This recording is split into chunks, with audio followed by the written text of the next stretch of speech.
Hey. This is your boy, once again, Mr. Mauricio Sulaiman, President and CEO of the WBC governing body, is not happy with Yildirim's performance against Canelo Alvarez Saturday night. More right after this.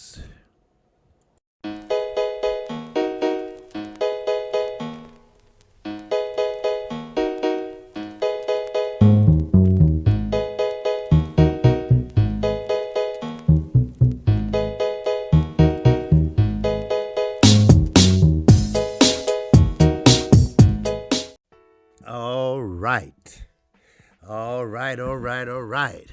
Welcome back to the channel. This is your boy KC Boxing Network. And I want to also, first of all, thank all my subscribers. We had a funky, good time. And that was Saturday, baby. We was doing it, baby. And yes, we had over 5,100 views. So, hey, that's good for me. That's good for the channel. And remember, this is a different channel.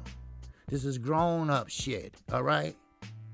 No debating and all that shit. Go somewhere else with that, all right? We agreed to disagree, yes, no problem. But at the end of the day, we all are boxing fans. Not fanboys, but boxing fans. And thank you for the Cash Apps. Thank you for the PayPals. And thank you for that.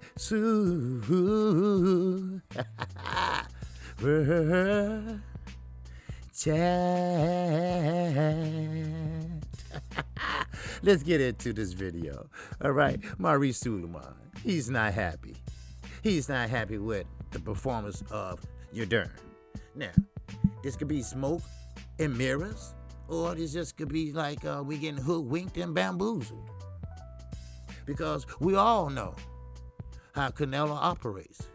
We all know how Canelo has been spoiled by Golden Boy, by Mr. Red Pumps Heels, thorn-wearing motherfucker Oscar De La Hoya. And sometimes when you spoil like that, you take that and you implement it into your process of growing. After you left Golden Boy, you went to the zone. Ain't that right, Mr. Canelo Alvarez?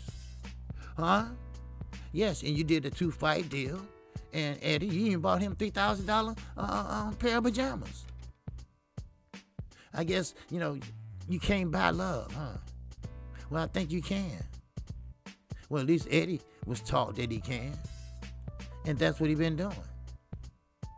So, therefore, he's not happy with the fight with Yildirim.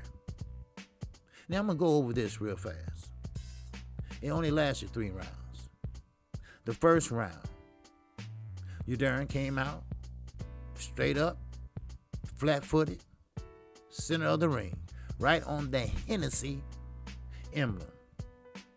And they just stood there and exchanged body shots. Of course, Canelo body shots was a little bit harder because it was a mismatch.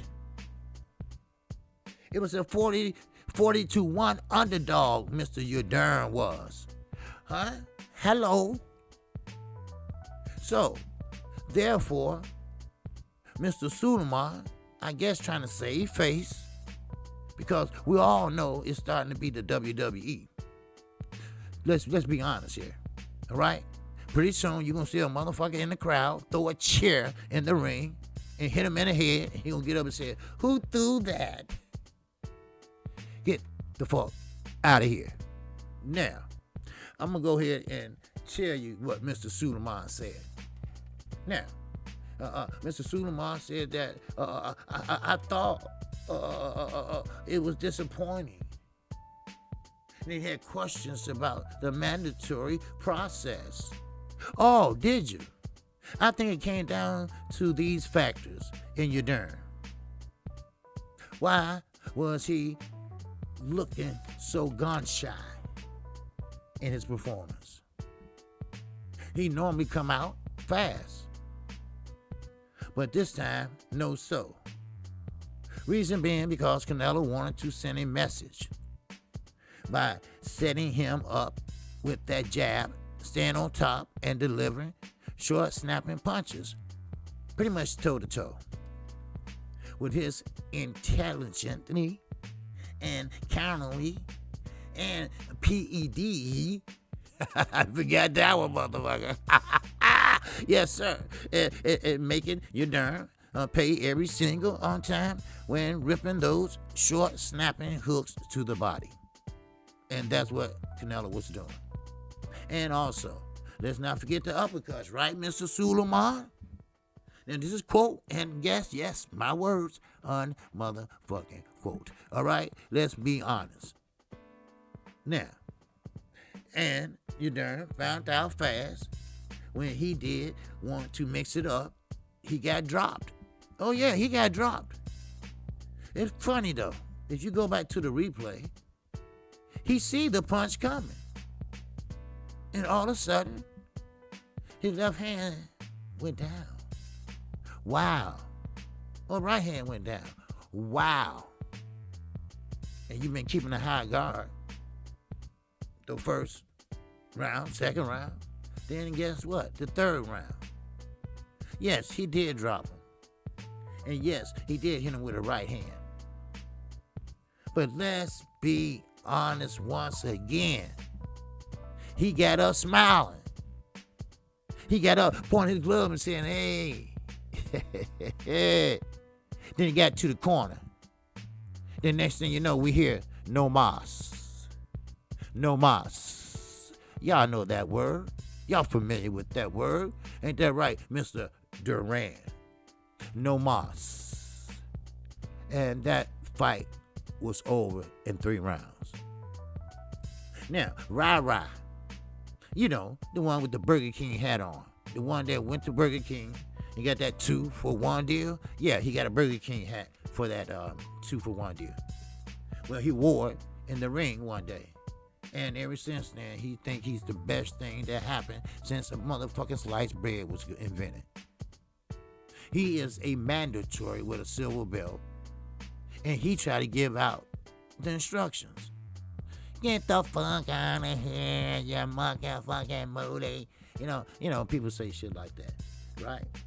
But in Canelo Alvarez, get your money. Get your money. Because half of the Hispanic community don't like your ass. Let's be honest. They don't like you. And we're going to talk about this today on my show at 12:30 p.m. Central Time. Get your money. And now, as I finish Mr. Sulaiman statement, he also said this. Now, Canelo, again, had to do all the work. No. He didn't have to do all the work. He was pretty much outworking his opponent. And the reason why he was outworking his opponent and not doing all the work is because he was undermatched with his opponent. Yes, he was a mandatory. How he became a mandatory, I don't know. Only you, Mr. Sulaiman, you, the one that's blowing smoke up our ass right now, can tell us that. Remember, you are the president. You are the CEO. You are the big cheese. And you are the motherfucking crook of the WBC. I am. Oh, I am. KC Boxing Network. If you haven't subscribed, you might as well subscribe right now. And hit the bell icon. You will get notified each and every time I do a video, live stream, or call a fight every Saturday night. Oh, I'm sorry. Mom's my head. Let me forget. I forgot. We got a call-in show. 10:30 a.m. Central Time. Saturday mornings. We be grinding. That's what we do. So, Mr. Sulaiman, when will boxing look like boxing? When will boxing return to the hungry?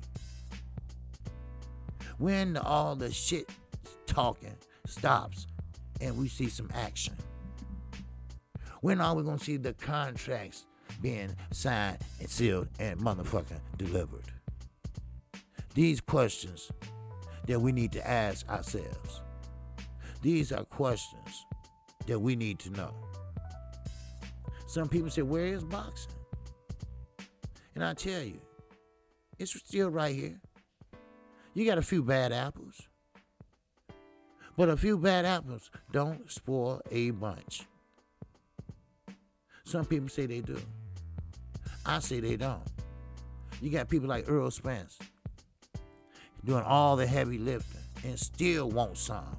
Was in a car accident, a life-threatening car accident, and still won't some. Not no tune-up. He want the hardest motherfucker. Jarrell Anderson. Give me some smoke. Give me about 4 fights in 5 months. Give me about 3 fights in 4 months. Hungry. And don't worry. Danny Garcia ain't the only one with a left hook. There's a young man that fought 2 Saturdays ago. Valdez. He's in play. He's hungry. We got a lot of fighters out there hungry. It's just that fighters like Canelo. Right now, I'm going to say Canelo because that's the subject we're talking about. And I'm going to give you the definition of ducking. And I'm going to give you some examples of ducking today at 12:30. Oh, I got a show for y'all asses. And with that, I am KQKC. Shout out. Oh, shout out to the almighty, mighty LDVC. And with that, I'm out of here. Peace and love. Assalamu alaikum.